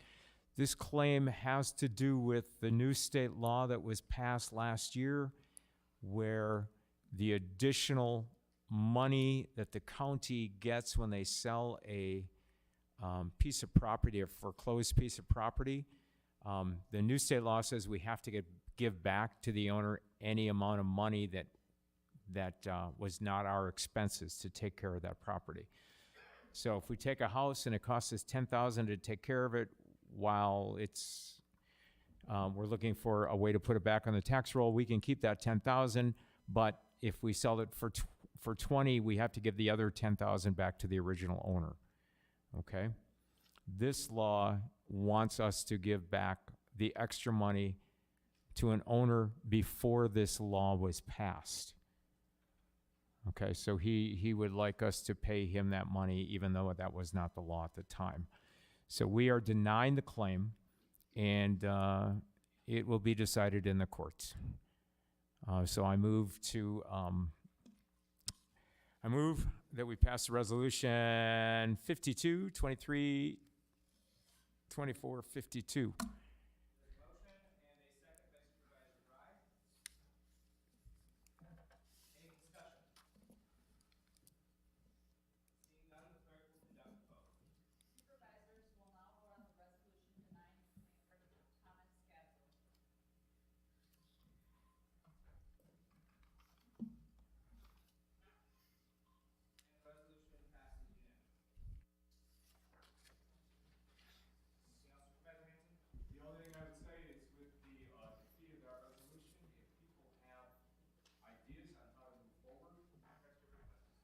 I'm sorry. I thought.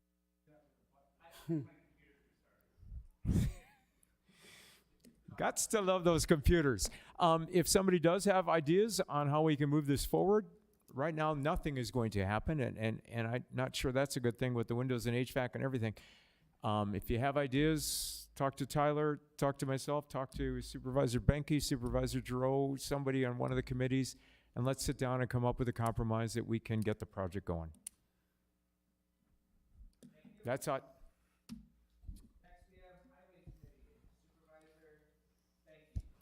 Thank you, Mr. Chair. We met on, I'll keep this short, we met on December 12th. We denied a access request for a driveway and a lot of airport stuff.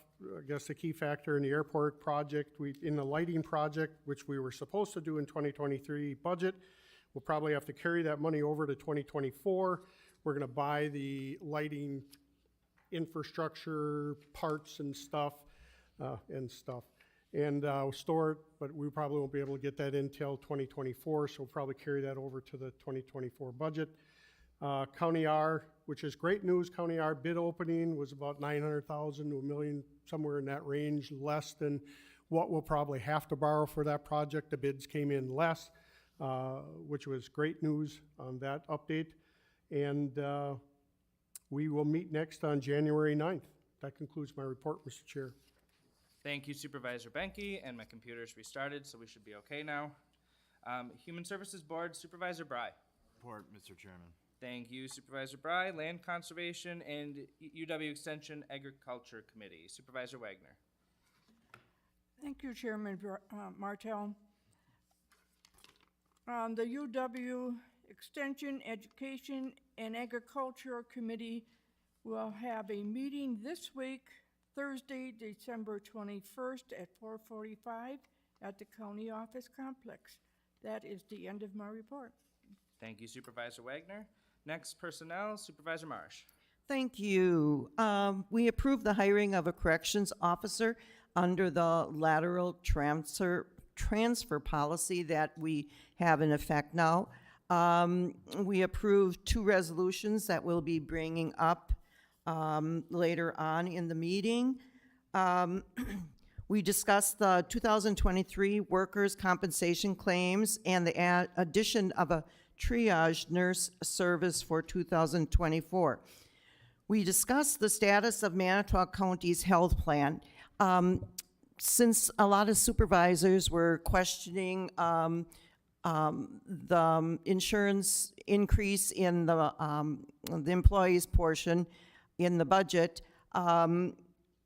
I have asked Chris Eisencheck, our personnel director, to do a presentation. So next month's meeting, there'll be a presentation about our health insurance benefits and how our plan helps our employees. So hopefully everybody will be here next month to find out the all the extras that we help our employees with. And see, I think that's it. And our next meeting will be in 2024, before the county board meeting. That's all. Thank you. Thank you. On January 16th? Thank you. Yes, January 16th. Thank you. Public Safety Committee, Supervisor Falkowski. Thank you, Mr. Chairman. The Public Safety Committee met on November 8th. There was no one for public comment, and we continued with our agenda. Rhonda Green, the new emergency director, was introduced. Next, we discussed a resolution for a fee change for the coroner's department regarding cremation fees. The committee discussed with the coroner the reasoning for the request, and after discussion, the motion passed to approve the resolution. With that, I now so move to accept Resolution 2023-2024-53, amending Manitowoc County Code 4.13, Section 9, Sub A, coroner office fees. There's a motion. Is there a second? Supervisor Hanson, Supervisor Wagner for discussion? If a person has a prepaid funeral planned, does that charge the additional cost? Prepaid through the funeral home or through a trust, there probably may be an incurred cost for that increase in the fees. Although, if it's a legal document, then if it's locked in, then they're locked in. Then I don't think that that fee would increase. I actually would suggest getting a hold of the coroner, to get the answer to that question. Because if it is a prepaid, if the fees change in the midst of it, you would think that they're going to be locked into that cost. Okay. Thank you. Well, I don't know if that was a good answer, but it's the best I got. Pardon? All right, there is a motion and a second. Is there any more discussion? Seeing none, the clerk will conduct the vote. Supervisors will now vote on the ordinance amending Manitowoc County Code Section 4.13, Parent 9, Parent A, coroner's office fees.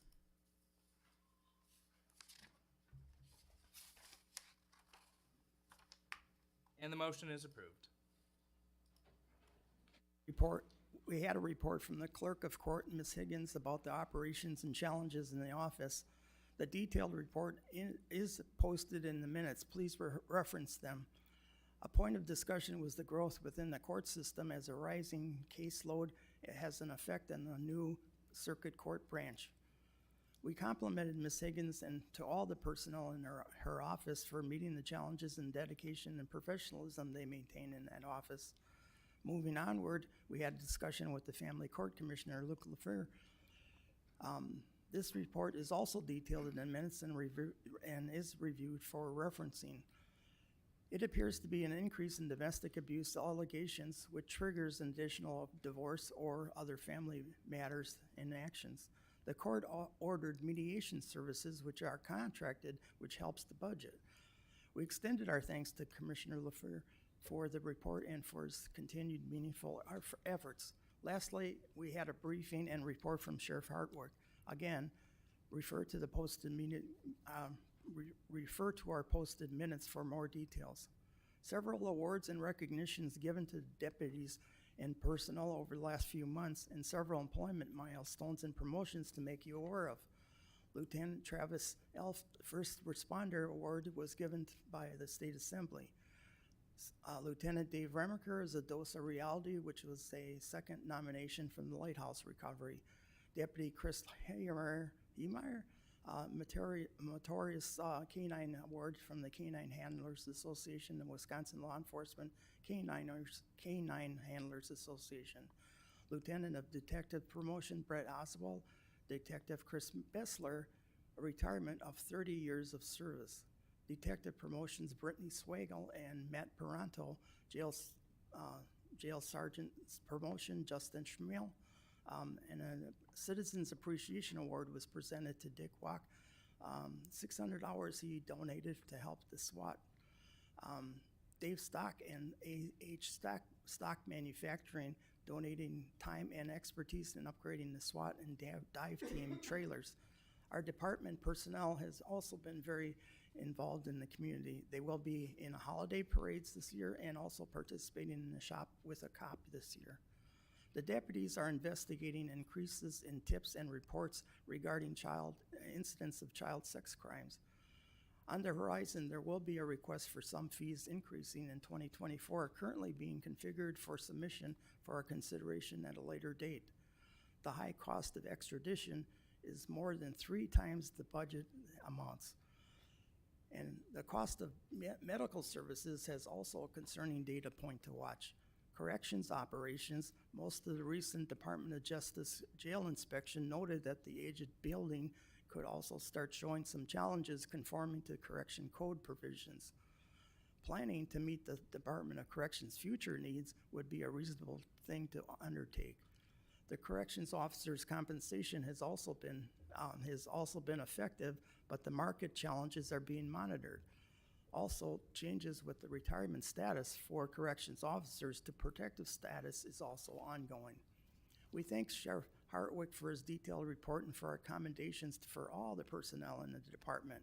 Concluding this report, our committee wishes you all a safe and enjoyable holiday and a happy new year in 2024. The Public Safety Committee will next be convening on January 10th at 5 p.m. at the C&T building. Thank you, Mr. Chairman. That's the end of my report. Thank you, Supervisor Falkowski. Public Works, Supervisor Droll. Thank you, Mr. Chair. Manitowoc Public Works Committee met December 13th. We reviewed and discussed the Solid Waste and Recycling Division, Buildings and Grounds Division. We granted to the low bidder Otis Elevator for the Heritage Center elevator modernization. And for those of you who depend on, and the public that depend on the elevator, they are going to figure out a way to get people up here if during that modernization the elevator isn't available. We discussed the courthouse dome project, the HVAC and windows project. We also discussed, and I have a resolution for this at the end of my report, for the Wisconsin Assessment Monies Program Resolution. This is going to, if we approve this, this is going to allow the DNR to do a site assessment on a brownfield along the river in Two Rivers and come up with a remedial action plan so that any future developer that would be interested in that property would know what has to be done to remediate this, and it will be no cost to the county. We reviewed and discussed the communication division and the IT division and what was going on at Expo Air Ice Center and the activities thereof. And I moved to, on ordinance 2023-24-53 amending, for 54, approving the Wisconsin Assessment Monies Program application. I so move. There is a motion. Is there a second? Supervisor Sikowitz. Any discussion? Seeing none, the clerk will conduct the vote. Supervisors will vote on the resolution approving Wisconsin Assessment Monies Program application.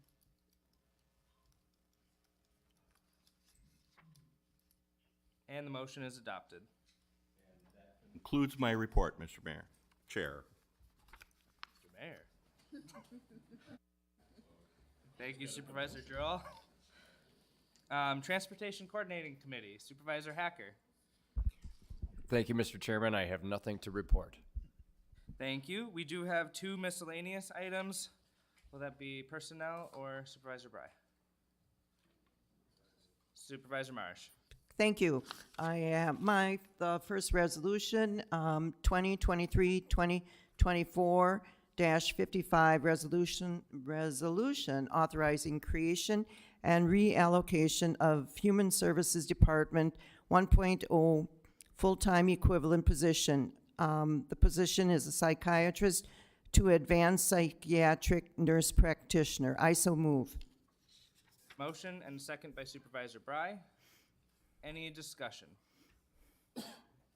Seeing none, the clerk will conduct the vote.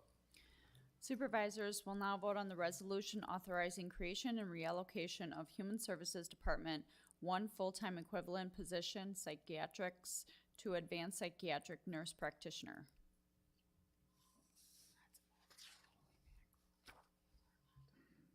And the resolution is adopted. And the second one, 2023-2024-56, resolution authorizing reallocation of Human Services Department 1.0 full-time equivalent position, a CST care coordinator to CPS intake social worker. I so move. There's a motion and a second by Supervisor Bauman. Any discussion? Seeing none, the clerk will conduct the vote. Supervisors will now vote on the resolution authorizing reallocation of Human Services Department 1 full-time equivalent position, CST care coordinator to CPS intake social worker.